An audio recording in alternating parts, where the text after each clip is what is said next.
అసలు జగన్ పరిపాలన బాగుందా? అస్సలు నెమ్మరేకు. ఇంట్లో కాలు మీద కాలు వేసుకొని నిద్రపోతుంటే వచ్చి లేవగొట్టి పింఛన్ ఇస్తున్నారు. అంతకుముందు లేదో పడికాపులు కాసాం. మరి రేపు చంద్రబాబు కూడా ఇస్తానన్నాడు. ఇంటికి వచ్చా మరి అప్పుడే లేదుగా. ఇప్పుడు అట్ట కదయా, నువ్వు కొత్తోడు అయితే నమ్మొచ్చు. నువ్వు 3 మాటలు చేసావు, నువ్వు ఇంతకన్నా ఏమని చేస్తావు? రుణమాఫే చేయలేకపోయావు. రుణమాఫీ అన్నావు, 3 సంవత్సరాలు చేసావు, 2 సంవత్సరాలు ఎగదింగావు. నువ్వేం చేస్తావు? మరి ఒకసారి చూడండి అన్నాడు కదా తాతయ్య. అంటాడు.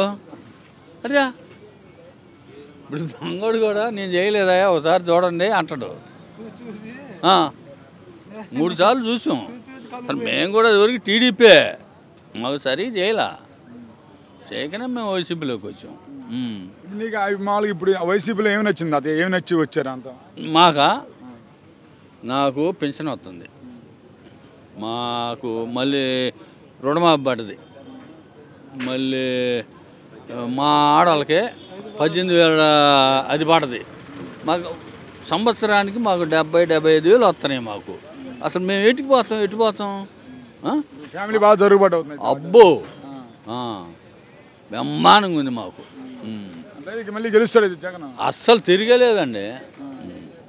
మరి ఇప్పుడు తాతయ్య ఒక మాట, నారా లోకేష్ అంటున్నాడు, ఇప్పుడు మీరు పార్టీ వాళ్ళు వైసీపీ వాళ్ళు బాగా టార్గెట్ చేస్తున్నారు, టీడీపీ వాళ్ళని దౌర్జన్యం వ్యవహరిస్తున్నారు. నా దగ్గర ఒక ఎర్ర పుస్తకం ఉంది, రెడ్ బుక్, దాంట్లో మొత్తం పేర్లు రాసి పెట్టుకుంటున్నాను, రేపు మేము గెలిచి ఒక్కొక్కరం పరిగెత్తిస్తాను రోడ్లు అమ్మడబడి అంటున్నాడు. మరి వాళ్ళు చేసినప్పుడు వాళ్ళు ఎన్నో చేశారు.